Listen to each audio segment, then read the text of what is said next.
Barrett looking for the dropping. Barrett nails it. The Blues win. The Blues win. I want you to stand up at home, because this is what I did last night when Bowden got that kick. I did a daddy dance. Get jiggy with it. Get jiggy with it. Get jiggy with it, Blues. Because we're at home. How hard are we going to be to beat? I love you, Bowden. You and me, brother. Breakdown. To you by Nurofen Zavance. Available every day at Chemist Warehouse.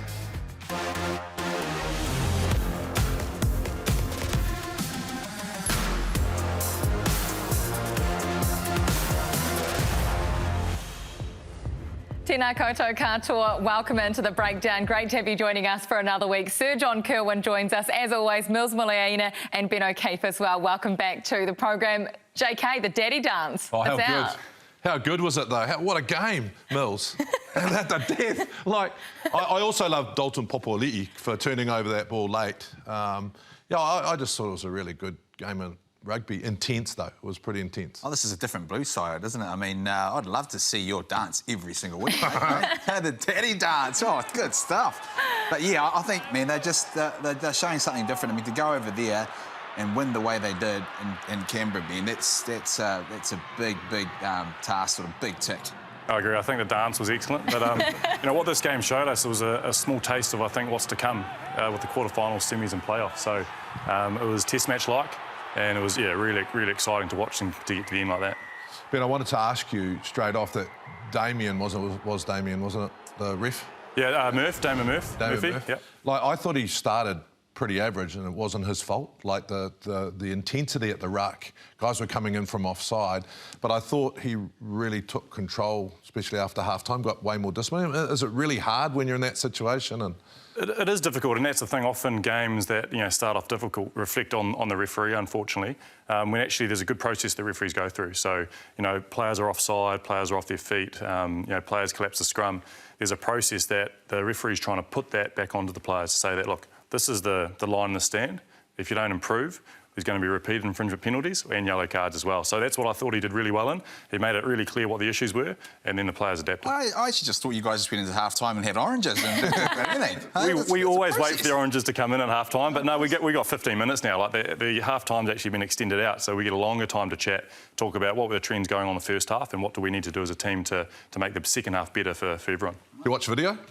No, we don't watch video, but we have our TMO comes in, so there's all four of us there, and we'll just discuss what we're actually seeing in the game, and hopefully we can go out there and make better flow in a game that might be pretty tough in the first half. Well, you know whose chair you're sitting in tonight, Jeff Wilson's, of course. You've got to fly the Highlanders flag and just wind JK up the whole night. Yeah, well, I'll do my best just to be impartial. I think that's my job tonight. OK, well, let's get stuck into Super Rugby then, because there is plenty to debunk after round 14. Super Rugby with Nurofen available at Chemist Warehouse. We're going to jump straight in and look at the standings. Right now, this is what it looks like. JK just cannot stop smiling because the Blues have confirmed top spot with a week still to go, JK, which is so important because they've got home advantage for as long as they are in the playoffs. Yeah, and Mills mentioned it. England 2002 came down to New Zealand, won in Wellington, won a test series away. And I think there's moments for championship sides that they've got to do that. And like you said, Mills, for the Blues to go over, and that's a very good Brumbies size, and to win at the death really sets them up. And they actually deserve the home semi, regardless of whether I'm a Blues fan, which I am. I think the table actually reflects the form, except for Jeff's Highlanders, of course, who are still struggling. They're hot at the moment, JK. I mean, they've now got the top spot. What does Leon McDonald do? Does he rest players leading into... Because, the next part of it, the quarterfinals, it all comes down to that one sort of game. So does he rest players this week? He's got the luxury, isn't he? Against the Waratahs. I think it's one of those, when you talk about the NRL and they have that minor premiership and they get the week off. Some coaches don't like it, some coaches do, but I think it's so intense that you'd have to rest a couple of the guys. I think there's a bit of fatigue out there. I mean, Bodie's had his rest, so he can play. But a couple of the, you probably rotate, but not too much, because you've got to keep that confidence going. But it's a difficult decision. This Blue side showed so much grit, so much heart. Probably in previous years, they may not have won that game. What's changed? What's so different about this team this year? Well, I think when I've been involved in games or been watching them as a referee, The difference is obviously they're winning games. They've got that momentum and that confidence, but they've got large players, big ball carriers, and guys that are Beauden Barrett direct them around the park, which I think it helps a team. And as you said, it's a premiership winning team, and they're doing it week in, week out.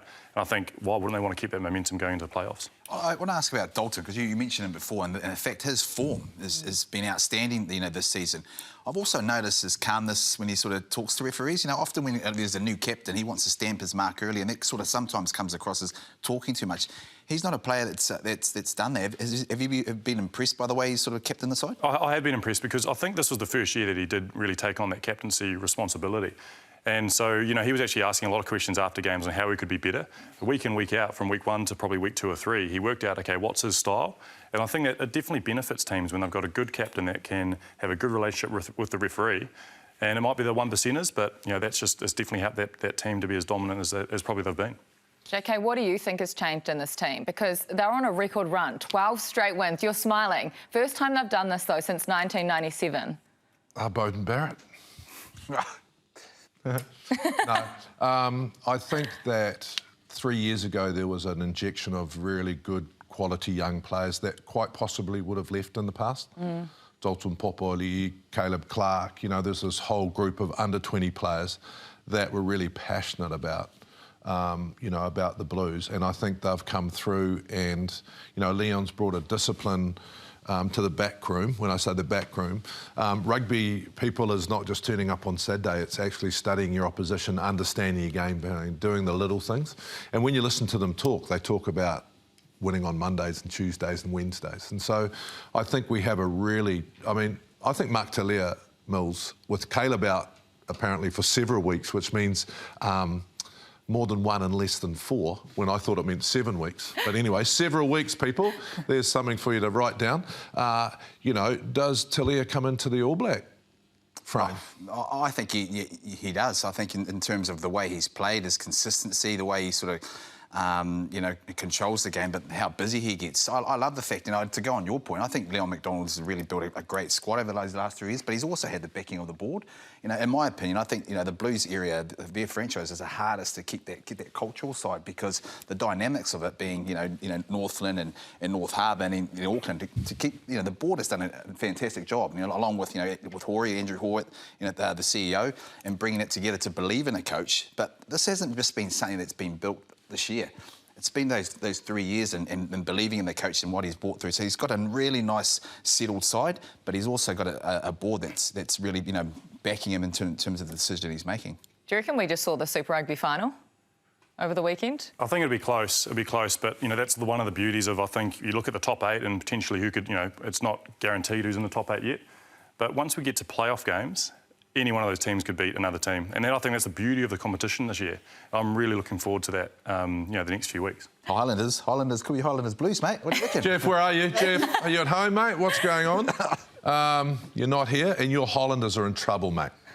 They're in big trouble, son, I'm telling you. Not here to defend himself. It's harsh. Yes, we know that Caleb Clark is out for a couple of weeks with a hamstring injury. But if we're talking about injuries, Sam Cane went off as well for the Chiefs. You were down there for that game. Worrying signs for the All Blacks. He walked off. Does that maybe make things a little bit better with that knee injury? Yeah, we sort of, I saw him as I walked off after the game, and he said he was OK, but you never know until actually it's properly assessed, the next day once you've had some ice on it. So, look, I hope he's back. He's a big player for the team. He's a big player for the All Blacks that we need as well. So it'll be interesting. And, hopefully it's only for anyone. It's only for a few weeks. Yeah, he wouldn't have wanted to get injured because he's also under pressure. There's some really good guys standing up and, Dalton's breathing down his neck and, he's a competitor, Sam, and he's had a difficult run the last few years. Came back last year. So, he just doesn't want any little niggles, Mills, when you're trying to get back or trying to show some form. He's current All Black captain, although Whitelock did it at the end of the year. He'll be. You don't need those 2 weeks off to get. It's the whole stuff around it, the fitness. The game continuity fitness. as well. He's just getting himself back. His team starting to hit their straps as well. He didn't want to go off. I almost thought he was trying to find some blood so he could go get it checked before he comes back on. But it's encouraging that he walked off. I think that's a good thing. Any time that you can walk off on your own without being sort of helped off, that's encouraging. It's just the extent of it once all the bruising goes down. So fingers crossed, for his sake, and also, not only just the Chiefs, but also All Black Rugby. OK, well, let's talk about second fives because Quinn Tupaia was outstanding in Hamilton. 3 tries, but his combination with Bryn Gatlin, it was so good, wasn't it? I think he looked great, and I think he scored early on, but he just kept playing, he kept running straight, and that's what we need in New Zealand rugby. A player that can carry the ball like that. So he's definitely putting his hand up, and I think at the right time as well. I liked his angles, Mills.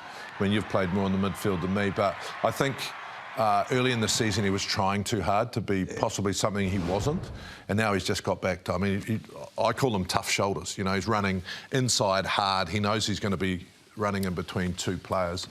So he's hitting form at the right time. It's almost like he's sort of gone out and picked specific things to really focus on. He struggled at the early part of the season, got pushed out to the wing, even out to the bench. The coaches sort of dropped him a couple of times, but now he's finding that really nice rhythm.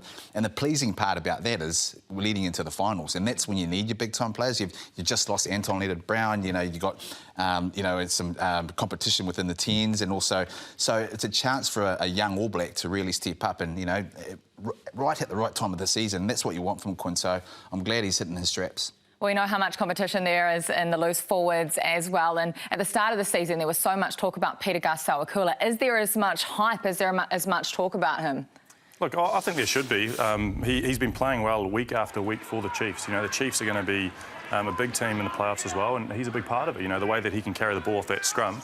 I haven't seen a number 8 do it with his style in a long time, so he still impresses me. Does he make the team, JK? I think he's been very good for Hoskins Sotutu, who has actually picked up his game in the last 5 weeks, because I'm pretty sure that they'll be in competition. I would take both. I just think Peter Gus-Sawakula gives us just something a little bit different. I mean, like I said, I think Hoskins has got back to the reason he was picked a couple of years ago. He's hitting guys, he's working hard over the ball, he's carrying hard. But this Peter just gives us something a bit different, Mills. You like to even bringing him on late in a test match. Yeah, he does, and he's really matured. That's what we've sort of seen. He's probably plateaued a little bit, and every guy's sort of different. Hoskins has come in, he's sort of taken his time to get to the form he has. Probably a little bit of pressure as well, watching Peter Gus. Peter Gus came out with a hiss and a roar, and then all of a sudden he's sort of just plateaued a bit, and then has come back into form. So I think when you look at the All Blacks, he brings something really different. He can ball carry, he brings some excitement, he jumps over players, he gets some balls around the corner. So I think he's definitely in the sort of conversation bracket. OK, well, there are some big games coming this weekend. The Chiefs have almost secured a home quarter-final, but of course, one more game still to go next weekend for each team. Round 15 of Super Rugby Pacific. This is what the points table looks like if you need a reminder. So top 8 makes the quarter-finals. Top 4 gets home field advantage for at least the first round. But if we look at games to come next weekend, there's some big ones. No one can replace the Blues, JK. That's important.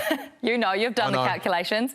But the Crusaders and Brumbies still battling it out for that second and third spot. Chiefs and Hurricanes as well, battling it out for that final quarter-final spot at home. Yeah, I think the hardest thing for me is Moana Pacifica upsetting someone, and that's going to be pretty hard when they're playing Tuesday and then they're playing against the Brumbies. So, I think it's going to be a fight for the bottom, not a fight for the top 4. We talked about the Highlanders, right? Because obviously that loss tonight throws a little bit of uncertainty in there. The Force can still make the top 8. They've got 2 games to come this week. One here in Auckland against Moana Pacifica and another one back at home against the Hurricanes, Mills. That's massive, isn't it? Yeah. I mean, how long has their tour been? I mean, and to come off those big sort of, sort of defeats, and then go into a Moana Pacifica game on Tuesday and say, hey, man, if we win this and get 5 points out of it, we're going home and we're really sort of challenging. So the Highlanders have actually opened up a spot for them. So that'll be encouraging for them, and given the fact that they'll be down in sort of motivation. And the thing is that they're a very good team. So I've been involved in a few games that they've played in the last few weeks. And they're a very good team. They coach well. They've got some good players. They will be confident going into this game against Moana Pacifica because you want to end a tour on a high, don't you? And even though the scorelines suggested that they were beaten by plenty over the last few games, they're better than that. And I think they know that. So they're going to play Moana Pacifica, and I think it's going to be good. Talk about the Chiefs, though. Yeah, it's an interesting game, isn't it? I mean, you go over there, that's going to be tough. I mean, we've seen the game when the Highlanders were over there, and that was in Suva-Lautoka. Now, there's thunderstorms. Yeah. Thunderstorms. Have you seen the ground there? And And carver the milk. thing is, the Fijians, And carver milk. the Fijians, they love to play in the wet weather. They can pick the ball up like it's dry. So I think the Chiefs could be up for a big one over there. Yeah, I mean, you've been over there. You've reffed over there. You know what it's like. Wet. Referee boots don't come in 25 mil sprigs, so it's going to be an interesting one. Do you reckon, JK, do teams rest players this round? Do the Blues rest players? Do the Crusaders and Brumbies, do they rest players going into what will be a massive quarter-final week? I think resting is part of how you manage the season. So I think each team will have a different philosophy to it. You know, the Blues will probably go, OK, we've got a round, it doesn't really matter, so I might rest a couple. Other teams will be going, actually, I need to win this. So, you know, there'll be teams, like I said, Mills, lower down the rung, you just got to get into the top 8. So the Force will be playing everyone. The Highlands will be playing everyone. But also what I've noticed, Mills, is that, like, the good sides have people to turn over and it doesn't make a huge difference. Yeah. You know, whereas some of the other sides, and you mentioned it before, Ben, you know, the Force just don't have really the depth that some of the other squads do. Oh, I think the Blues have earned it, haven't they? Isn't it the whole reason? I mean, they'd much prefer to go into this last round with Crusaders knowing that this is the whole reason we had, the round robin, to get us to this point. We don't want to go in there having to win one more game to get home advantage. So I think they've got the luxury of being able to rest some of their big players that have played some big minutes. And then, they've got to look ahead. You know, everything now is about one game at a time. Once this round robin finishes, any team can pick you. Are we going to talk about the Crusaders or no one? No, we're going to bring that up. Do you want to? Well, no one's talked about them, which is probably the first time in 25 years. They'll love that, though, won't they? They'll love just flying under the radar and all the attention's on the Blues. I mean, I'd be interested to see what you think, Ben, because you're out there often and you can feel the rhythm of the game. But for the first time ever, I've seen inconsistency in their 80 minutes. Yeah, look, I mean, they'll probably agree to that as well. A few weeks ago when they played the Waratahs. But, every time that you say that about the Crusaders, they have a knack for being able to come back, especially in playoff games. So quarterfinals, semi-finals, finals, they'll be the most experienced team in all of those teams that have been in there. So they've got the same coaching staff, they've got some good leaders there. You can never say that they're going to be, the wheels are going to be falling off because they can do it every single year. And I think, it's important because all teams still have to win games. They all have to get bonus points. They all have to get actually point differentials as well. So they want to be scoring tries still. It's all going to be important for semis and finals. We've always talked about the Crusaders. Come on, we're going to be talking about them again, man. Let's just, for the next month. Plug some other teams for once, eh? Well, Move on. Move on. We're moving off to Crusaders. I can't wait for our next chat. There is still plenty more to come on the breakdown after this. We chat your All Blacks 9-10 combination. Take a guess who these guys are picking, because you will find out right after this. But first, we've got a lovely story from Keven Mealamu with some of his favourite jerseys.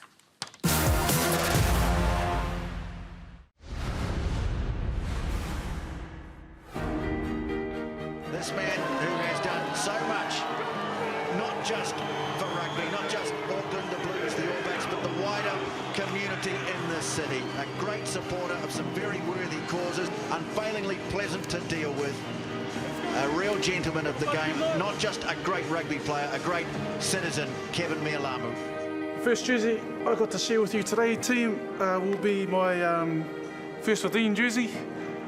Old Eddie College. I was lucky enough to play 4th form all the way through to 7th form. This was given to me by a good coach and a good friend of mine, Jeff Moon, who's no longer with us, but he's got a special place in my heart, and I know in a lot of other players' hearts as well. But he would always call me the 7 horse, and this is why he's given me this jersey. It was actually Jeff Moon that suggested to me that I'm not going to go any further in rugby if I stay at 7, because I wasn't getting any taller. So he was the one that helped me transition positionally and taught me how to throw properly. So Jeff was a big influence in me moving to hooker. Yeah, when he suggested going into the front row, I was quite stunned actually, because when you think about front rowers, you have this picture in your head of like big, strong men or athletes, and I didn't think I fit the profile. And so when I look at it now, it was quite revolutionary for him to actually think that I could play in that position. It took me a long time to actually learn how to scrum properly. So for the first couple of years, my neck I was doing a lot of this. neck was quite stiff for the first couple of years. I played alongside my brother as well, so this jersey is important to me because it's where I went to school. I was lucky enough to be a head boy at Old Eddie College as well. And, you know, to see our team still doing well in the A grade, I'm really proud of how far they've come as well. So I'll always savour this jersey. I was lucky enough to play seniors for Otahu. When I used to travel around the world, somewhere I picked up the nickname the Otahu Nugget, and it stuck with me. I've met people in Rome before when I'm walking around the Colosseum and people shouting out, "Oh, the Otahu Nugget." Well, Kiwis, of course, but yeah, it's just amazing to think that when you get nicknames, they stick. One of my most awesome memories was being able to win the championship in 2000 with the Otahu Rugby Club. I was playing alongside my brother again, so that was a really proud moment for us. My brother was always my protector. He's still a protector today. You know, it's funny how I always saw him on the field and in life as a protector, but now that's what he does. That's his profession. It was awesome to play alongside brother. I always felt safe, and we always had a great connection and bond on the field as well. You know, we were there representing where we came from. We had a strong identity. We were from the south. We wanted to be strong. We wanted to be fearless on the field, and I think we were able to in those couple of years that we played together. Mealamu, look at the pace! Keven Mealamu, dragging him there, and I think he's made it, he has. Keven Mealamu, we're going to see and hear a lot more about this guy. A very special jersey to me. If I can think about my first year playing for Auckland, I can still remember as a youngster watching Sir Michael Jones scoring tries at the 1987 World Cup, and to be named alongside him to play in the 99 NPC. I was in a lot of awe going to trainings. I was always at my best because I knew that's what it took to be able to play alongside players that played in this jersey, and I understood the legacy that came before me, so that was really important for me, that when I had a chance to wear this jersey, I wanted to fill it well. I think four championships in this jersey. A lot of good people that I played alongside in this jersey as well. I'm born and raised in Tokoro, and I'm proud of where I come from, but I'm a proud Aucklander. So this jersey I'm lucky enough to share with you. Sorry it's in a big frame, but it's another jersey that means a lot to me. It's my 50th jersey I played for the Blues. I think to be able to have some quotes from my teammates, from my good friends, it's quite special when you get to see how they feel about you and what you're lucky enough to achieve with them. You know, we've got Curtis Hayu on here as well, a good friend of mine that's no longer with us. Growing up, I loved watching the Blues, especially, you know, winning the first two titles. It was the way they did it, the way they played. Exciting brand of rugby, and that's why I wanted to be able to play in this jersey and do the same thing as my Auckland jersey, as my All Black jersey, and fill that jersey as well. The Blues have won the Super 12 title in 2003. Oh, a huge year for me. We were lucky enough to have Peter Sloan was our coach, and Ted had come on board as well. We had a good coaching group, but we had a really exciting team. And I think at the head of that was Xavier Rush, the man that led our team very well that year. But yeah, we were an exciting team. We played, even looking at our Blues now, we played a similar style, which was keeping that ball alive, good interplay from forwards and backs. Really good rugby to watch, quite exciting. They've been a big part of my life. I played a lot of games for the Blues. You go through the ups and downs, and you just got to keep getting up and giving your best. And that's what I always look to do, and especially this jersey, but in all the jerseys that I played in. Now that I've finished, you really look back on, and when you see these things, you feel really proud to be able to share these moments, not only with family, but with guys on the field. You pretty much go to war with them. You leave everything on the field. You walk off, whether you win or lose, and you go back and you know that next week you've got another opportunity to do that again. Well, team, that's my Jersey Tales. Thanks for letting me share it.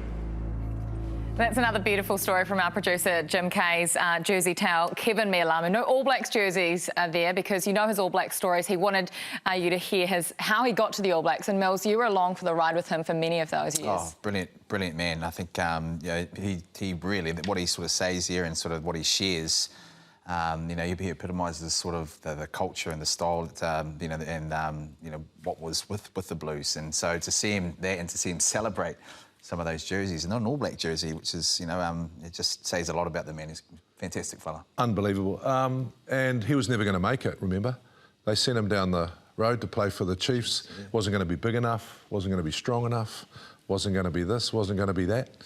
and he showed a whole lot of resilience, you know, and just kept at it. And he actually transformed the game, Ben, you know, like when you think about the hookers now, they're out wide stepping and running. Well, before Kevy, there probably wasn't that around. I remember growing up watching him, and he was the first sort of mobile hooker. He was probably one of the first hookers that started jackling for the ball as well. You know, so he changed the game completely. But yeah, amazing to see that story. Well, it's time now to chat All Blacks because the debate is raging. It is hot after the weekend, the All Black 9-10 combination. Now, we've asked our panel, who would they be picking to start for the All Blacks? Who's behind that person? And how do they rank the rest of the halfbacks in New Zealand? We'll take a look at what they said. And I think this might interest you. Aaron Smith, everyone. He's number one, isn't he, JK? But it's the second choice that's different. Yeah, look, I think the interesting thing for me that Aaron Smith, Finlay and Brad Weber are quite similar, Mills. So, you know, if Fakatava was not available, then I would probably go TJ Perenara because we need something different. I think Aaron is under pressure, not as our best, but to actually change his game a wee bit, to start running a wee bit more. But yeah, for me, Fakatava being available just gives you something different. Big news this week, wasn't it? That the All Blacks have gone to World Rugby to try and change their eligibility rules, and they've succeeded. It's massive. That's huge. And I want to sort of elaborate more about that, sort of what he brings that's different. You know, when you're looking at a half, you want impact. And what he's done when he's come on for, every time he's come on for the Highlanders, he's brought that impact, he's brought something different. It might be this darting game that he does here, you know, put someone into space, he gets over the ball as well, and wins turnovers, but he just lifts to another level. So I think what's actually happened down there also is, you know, his passing game has really improved, given that he's with, you know, Aaron Smith. So hence the reason I think, you know, to have someone come off the bench and really bring that impact and really challenge too, I think he can get to a stage where he starts. That's how good he's sort of been for me. So I think something different, you know, definitely we need. Well, what's JK laughing at? Oh, no, I'll ask Ben this. Cause Go ahead. What is it? Do you think someone who's not starting should be making the All Blacks? Yeah, look, I do. I think, you know, I think Fakatava, for example, has X factor. And he comes on and, you know, he closed out a game for the Highlanders really well. He's gotten rid of the errors, I think, were potentially in his game maybe a few years ago. So normally X factor players start games, don't they? So bringing on a player like that, I think's, you know, pretty fantastic. So I would say yes. I think you bring on players for the style of play that you want to play, and I think the All Blacks, you know, they do want to play with high tempo right the way through to the 80th minute. Do we miss TJ Perenara's leadership, Mills, and is he playing well enough for that to be a factor? None of you picked him in your top three. Well, I just think that the style that I think we want to play, that it's either him or Fakatava. And I think if you think that Fakatava is going to make the World Cup, you've got to play him this year. I'm not writing TJ off because he's such a competitor and such a good player. But his style for me is Fakatava. Yeah. But are you going to put leadership ahead? Well, I think you've got plenty of leadership there anyway. I mean, you bring Fakatava in, it's the third spot. You know, if they go for a third, I think Brad Weber brings something totally different as well. So if you're looking at a similar sort of, if you want to tick a box in terms of saying, OK, well, does TJ bring what Fakatava does? Well, I think Fakatava probably excels in terms of what he does in terms of his impact and his X factor. So then the next bit is, OK, well, what do we want? You know, maybe it's speed. And I think given the quality that we've got, particularly within our forwards, the ball playing ability that we want to get to and how fit we want to get to, we need to move the ball. We need to move the ball. We need to have a bit of speed. OK, there will be opportunities where, you know, you might snipe around the rucks, but I think when you've got someone like Fakatava, we've covered that. So in terms of ticking the box in every aspect, I think that's probably why he ends up, you know, either third or fourth. It's an interesting debate, isn't it? Where does Brad Weber sit for you? He's someone that we haven't even mentioned yet. Yeah, look, I found this selection really, really hard because, you know, your top five, we have a depth of talent for halfbacks in New Zealand. And we've got someone like Brad Weber who, you know, I think he's an excellent sniping halfback. He's been amazing for the All Blacks over the last few years as well. And it just shows that, you know, we still have, I think, the best players in the world in New Zealand. So we're having to go, you know, 5 deep where actually any one of those 5 players could start and play for the All Blacks. And, you know, it was a difficult choice. 18, I've said it, there we go, 18 tests to go, people. So we know what TJ Perenara can do. Yeah. And I think we know, you know, I wouldn't write him off at all. But I also think we've got to try a couple of these thirds during this. So either Christian Fakatava, they've got to play in this series. Yeah, well, Finlay Christie, I thought you were going to mention him first, JK, being at the helm of your blue side, but he's been very, very strong alongside Beauden Barrett, hasn't he? Well, it's great that we're having this debate in terms of... the problem. I mean, exactly. It's a great problem to have. But Finlay Christie, too, he poses a big threat as well. I mean, what I've loved about him is he's really maturing. You know, really quite young, but he's finding his feet, regular game time. He's running off some, some big forwards, but he's also in a team that's a bit of confidence going forward. I'd like to see him under pressure a little bit more and see how he reacts here when they are going backwards. And that's why I think finals football, if he can tick a big box, then I think he's a big challenge. Ben, you get closer to these halfbacks than any of us do. Who's the lippiest? Who's the one that always comes at you? Oh, look, they're all, I think part of their DNA is that they're all pretty lippy. So if I had to rank them 1 to 5, they'd all be number 1 in terms of lippiness. There must be one that stands out. Look, TJ, maybe? No, TJ's been great. Like, TJ knows the laws, and that's the greatest thing that I think he brings to a team. So he actually does... He doesn't put referees under pressure, but he keeps us on our toes. So I think that's a good thing for the team. Oh, they're all pretty good. No, just getting back before we talk about something else, just getting back to me, Mills, or getting back to you, actually, not to me, but when I put Webber and Christie together, that's who I was comparing, not against the others. So I had to choose between one of them. That's how I sort of did it, because is Christie doing as much as Webby? As Webby, and Webby's probably more of an incumbent, and my answer was probably not yet. Yeah. OK, well, when we talked about first fives earlier in the season, and last year there was a massive debate between Richie Mo'unga and Beauden Barrett, but right now it is clear between all 4 of us that Beauden Barrett is the best 10 in New Zealand right now, JK. How much is between these two at the moment? Absolutely nothing, and there never will be. What needs to happen, though, is that the All Black selectors need to pick one and go, you're our man. And this is my opinion, right? So, like my great mate Foxy always says, your team doesn't have to play JK, and he's right. But I just think it's a position where they need the confidence to know they're the man, right? I think Beauden right now has got that maturity. I think Richie Mo'unga's unbelievable, but one of them has to get it, and I think Beauden's just a little bit ahead at the moment. If it's anything like 2011, Mills, and we go through a ton of first fives, who do you want at the back end? Who do you back? Stephen Donald. Well, he's back in action, hasn't he? He's been back. Yes. That's my answer. No. Well, it's great. It's another great debate as well, because the fact is, I mean, there's nothing in them, but they both play 2 different styles. And to go to JK's point, you want a team to be able to be around their best player and have sort of that comfort that they're going to be doing that week in, week out. So that's going to come down to the style the All Blacks want to play and who they pick. And Mo'unga brings something different. He brings a little bit of X factor in terms of unpredictability. Beauden brings that settledness, but then also explodes into a gap. He sort of just finds his way into it, and he might be having a quiet game, but he makes big moments. So it's going to come down to what the All Blacks say, but what the All Black coach's style has been. But also, they've got to have one person only before they start bringing in Stephen Donald. I can't believe you want to bring Beaver back. I'm still shocked by that. I think it's a great call. But if eligibility rules come into it and he couldn't come back, I think what you said around Mo'unga and Beauden Barrett, they're proven All Black players who have just been fantastic for us over a few years. For me, though, the person that's really shone this year is Stephen Perofeta. Yeah.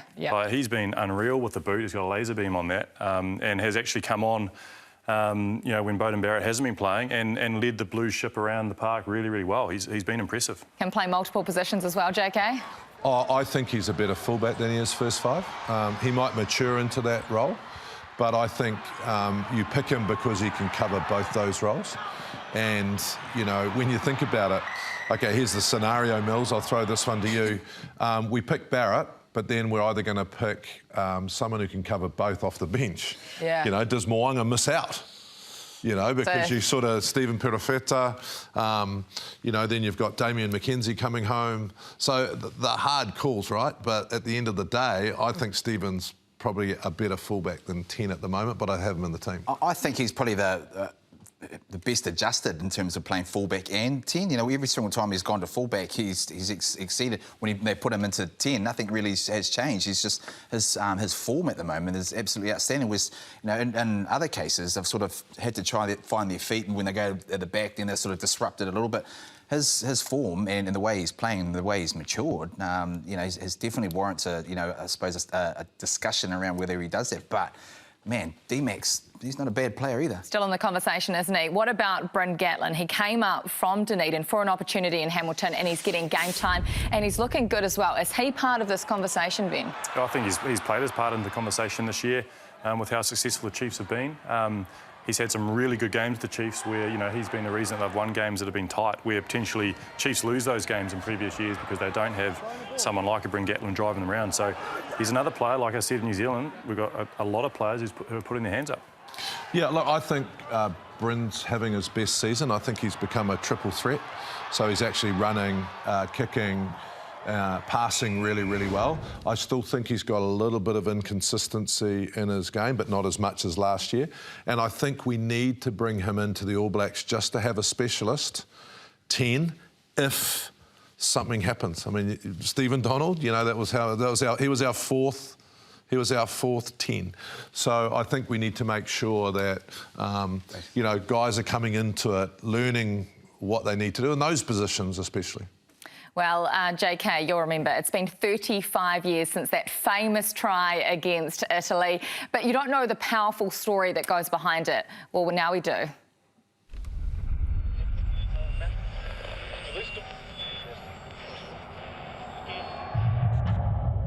Back in '87, I scored a try against Italy in the first ever Rugby World Cup. I had time to reflect on what it meant for me, for the All Black jersey, for the game. When I look at the art, I see a very personal story. I see a very public moment. I see me, my soul bared. I see this incredibly confident man on top of his game. But what I did know was I was full of self-doubt. And the backstory is so important to me and something that I couldn't really explain to people. They saw the try, but there's a huge story around how I got there. I'm complicated. To create a piece of artwork like this, the only way I could do it was to sit down with Sir John Kirwan and talk to him in depth about that moment. He opened up and peeled back the layers, and he was quite happy to expose how vulnerable he felt at the time. All of these things, these different stories he told, go in to create a very rich and interesting and unique piece of artwork. It captures a moment in time where he scored that try at the try of the century, etched down his face, but it becomes symbolic of the inner pain, mental health challenges, turmoil, inner demons, the sharks that he had to fight. As much about the try he scored as about the man behind the legend. This NFT comes in a limited edition of only 14. That was my jersey, my lucky number. The try itself is dissected from 14 different angles. There are 14 different artworks within that video piece, 87 seconds long. Each NFT comes with a case of JK14's Amarone wine, his favourite. It is an art in itself. It's really powerful, JK. Art's supposed to be powerful, right? And that story was. But tell us more about what an NFT is. Well, I had absolutely no idea about 12 weeks ago. And I'd been hearing a lot about, you know, this. The best way to explain to me, because I need a lot of explaining, was that, you know, it's a digital collector's card. I said, OK, so that's how I started, Mills. And then, you know, it's encrypted. It went through a personal journey for me. And it's kept in the cloud, and it's collectors, and it's art, and it's all those things that you think about. But the journey for me was just really, really special because, you know, we spoke about it before we came on air, Mills, you know, the NBA has all their footage, right? Whereas a lot of the footage where we played is owned by either World Rugby or other television stations. So to be actually able to create something around that moment for me was really special. And I just love the art. I mean, I love art anyway, and wine. So they were two things that was really interesting. But when I try and learn something, the best way you can learn is by actually jumping in and getting involved. So, you know, I think the next thing for me is, will it sell or not? I sort of probably think it won't, but, you know, it's just been a really neat journey. Well, it absolutely will. They're going to auction. Jump on the website, greatestnft.com, to find out all the details you need to know. Right, time for trivia. Oh. Yeah. I thought that was it. You're back in the hot seat and you can play at home as well, remember. Right, today, it's not a question, it's what happened next. Now, Faree. Nonu down below. Smith over the top. Ball kicked through. Snapped up by Wepu. On the charge, he goes.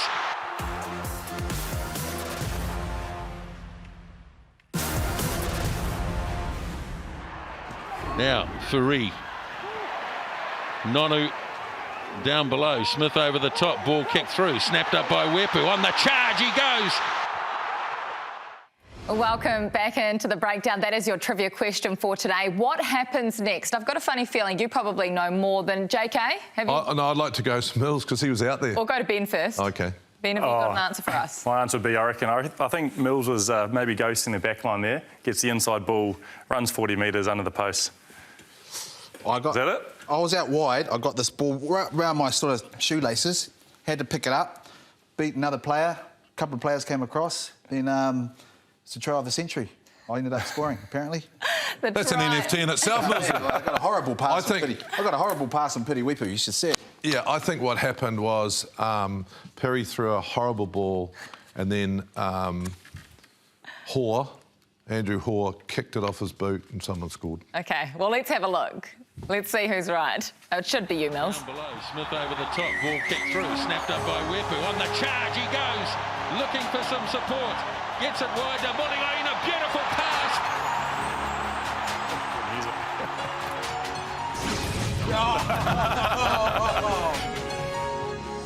Moriaina can do it himself. Well. Someone keep that for my kids, because honestly, I cannot chase them down these days. I need that inspiration. Well, Need you're those all wrong. boots, those silver boots, mate. Yeah. How good were they? No one predicted the frames or the flames either. Close, very close. Out the back pocket. Well, you mentioned Beaver. Names like Donald, C. Smith, Gear, Luke Bray, they've all been back in action, back wearing the All Blacks jersey. The classic All Blacks this time, though, in Spain this morning. Corey Flynn leads the classic All Blacks out. You didn't get roped into playing in that one, but JK, you've coached against the classic All Blacks and they've still got it. Yeah, that was, sort of created by Big Andy Hayden, who I'm really passionate about. But, yeah, brought John Olamu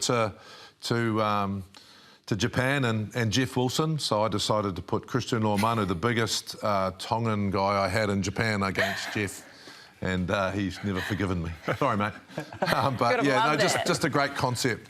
Hope it carries on because I think it's really, really important and good. The boys who got over there and actually, well, you did the game, didn't you, Mills? Yeah, I mean, it's great to see some familiar faces. Getting back out there and rolling the sleeves up and getting that win. Obviously, fantastic atmosphere. I mean, the rugby is obviously. Very, very proud over there in Madrid, 40-odd thousand people. So, and considering, what we've been through with the pandemic and stuff like that, so great to get the boys got the W. But a little bit concerning that Spain are 15th. Yeah. 15th in the world, and they lost these old dogs. Against Can I call them that? I won't say. There wouldn't have been a lot of Gatorade drunk either, I don't think. So what does that make these guys? Are the classic All Blacks now moved to 14th? Or, Get them in the World Cup. or what? Do they take over, do they? Well, Beaver, mate, he kicked it from the corner. He's back in the You All want Blacks in him your to? team anyway. Back, mate. He's back. Well, there's been plenty of headlines that have come out of the World 7 Series in Toulouse, and for all the wrong reasons over the weekend. We've got some footage to show you. I'm glad you're here, Ben, because we're going to need clarification on this, but this was a final pool match between Argentina and England, JK. For 2 minutes, this guy held the ball up. Yeah, no, Watch the that's clock. ridiculous. When I looked at it, I thought, oh, that's Trevor Chappell. He hasn't put it down yet. You remember Trevor Chappell? Yes. The underarm. I love how the Argentinians The underarm. they're like, it's not our fault, but they'll... So, Ben, the rule says, is this not in the, what's the rule? Like I've never seen this as a referee before in 15s or 7s. Well, normally you get it at the end of the game, they try and slow it down for maybe 10 seconds, but that's 2 minutes and 7 seconds that they've time wasted. So there's actually rules against this. I even had to look it up because, we don't get this ever. So free kick for time wasting or anything against the spirit of the game. And if you look at that, 2 minutes, that's half in a sevens game. You got to say that potentially is against the spirit of the game. So that was just bizarre. Like I feel for the referee in there because I wouldn't know what to have done either. The reason why England did it was Argentina were going through. They needed to win to go through to the quarterfinals. England needed to lose by no more than 16 points. That means they went through, and Argentina, not Argentina, Canada were knocked out. Yeah, well, I think bad sportsmanship. You know, the World Sevens Rugby or whoever is in control should have taken their points off them last night. It's not in the spirit of the game. It's like, who knows if they had a bet on it? Yeah. You know, you don't do that unless you've pre-organised it with your opposition, surely. I can't see how you stand there and you're looking at the sideline and you know not to put it down in 2 minutes. That's premeditated. Yeah, that's really dangerous stuff. Yeah, but even Argentina not going over and trying to force them to put it down, isn't it? The whole reason to play a game is to actually win it, not to not go there and sort of force a result. So I'd like to... I mean, I feel for the referee, you know. I mean, it's always a hard one. But what do they... Who do they go to now? Is it the referee's boss that comes in and says, well, this is what should have happened, this is what comes out? Is it World Rugby? I think World Rugby need to do something. I agree with you. They need to come out and, you know, slap some fines or take some points off them or something. But in terms of the referee now, because now it's just going to happen, isn't it? Everyone's going to referee. Well, that's why it's got to go up to World Rugby. And they've actually got to try and stop it so it doesn't happen again, because the amazing thing about Sevens is it's fast, there's lots of tries scored. We had 2 minutes of nothing happen and only 1 try scored. So I think there'll be something that will come out of that, and hopefully, because if we have it again, then it's going to really change the game. So if it goes up to World Rugby, we'll get a decision for next year, Ben? 2 years, mate, come on. Sorry. No, but we need to act. It's really dangerous, not how we want to see our game played. So it'd be nice if World Rugby acted overnight and took their points off them and Canada go through. That is the fair result. Well, there's a couple of big matches still to come tonight. Both of our New Zealand men's and women's teams are in action, which you love, JK, when they can play on the same series circuit together. The Black Ferns play Fiji. Niall Williams is back as well for the first time in a very long time. She got told a year ago that her career was over, but it has been such a beautiful story, hasn't it, Mills? Oh, she's such an awesome human being as well. I mean, the way she goes out there, she wears her heart on her sleeve. She loves the environment she's in. I know she's almost, for a lot of them, their mother in terms of the way that she sort of acts around there. But what a great story. I mean, some resilience and how she came back. And you've got to remember, this was before the Olympics, you know, when she got told this. So heartbreaking, because given the fact that the one before that too, I mean, to miss out on that. So what a comeback. Support our men and women out there tonight. We've got all the action on Sky Sport as well. But time now. Usually we do our final thoughts. We look ahead to the weekend, but it is a very special night for a member of our team, Jim Kays, our producer. He's been with us here on The Breakdown for 6 years and has had a huge contribution to our show. He does those Jersey-style tales, the amazing stories that you watch week in and week out. He's our producer. He's been a presenter on the panel as well. Where are you, Jim? Get in here. Hiding. You can't get away with it. He's got to get in here. You've got to get in here, mate. We need to bring him out. Have you got your shorts and jandals on? But you did that to the CEO, so you got to come in here. Is that why he's not coming out? Oh, he is coming. He is coming. But it's a special night, isn't it, JK? He's been a significant part of this team. Yeah, and I just think, you know, we've got a really neat team here. We've got all the people who you can't see who look after us. Yeah. Cameras and sound, and Jim's one of those. And I think the nicest thing that Jim's ever done to me has been totally honest with me and told me that I need to get better. You just haven't told me the truth here, mate. You can take that. But just on behalf of us, mate, it's been a great journey. And cheers, bud. I think when you work with someone who can be open and honest and confrontational, which is what you and I have been, and at the end of it, we can all say that we've got a friend. But I know you're not going too far. So. No, head of talent and... You're fired. Do you get a credit card with that? Can you take me out for lunch? No. It's a great show and you guys are fantastic. So, yeah, thanks so much. I'll be watching it now at home, getting told off. Yeah, nice. And then ringing us and tell us how bad we are. That's right, yeah. That's all good. That's the least I've ever heard you say, Jim. Well, I'm a bit sort of lost for words at the moment. I didn't expect to be coming in here. I would have dressed up. Well, you've been so brilliant, and as JK said, thank you for everything over the last 6 years, but you're not lost to us yet. We're still going to have you around. So thank you so much, Jim Kays. And He's not really fired. Thank you as well for joining us on the program tonight. We do hope you've enjoyed it, and thanks for sitting in, Ben. You've been fantastic. Always, you've survived, and that's what matters. That's what matters. We will see you back here next Sunday on The Breakdown. Now Beck goes wide, finds a Nuku, and he's in early. Whitelock on the charge.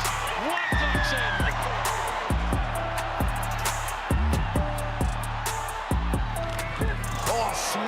Smashing tackle made by Finau. Comes out for Weber, and the Chiefs are going in through 2 players.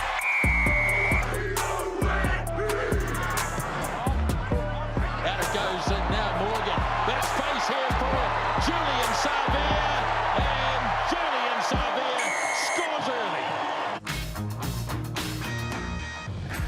Breakdown is brought to you by Nurofen Zavance. Available every day at Chemist Warehouse.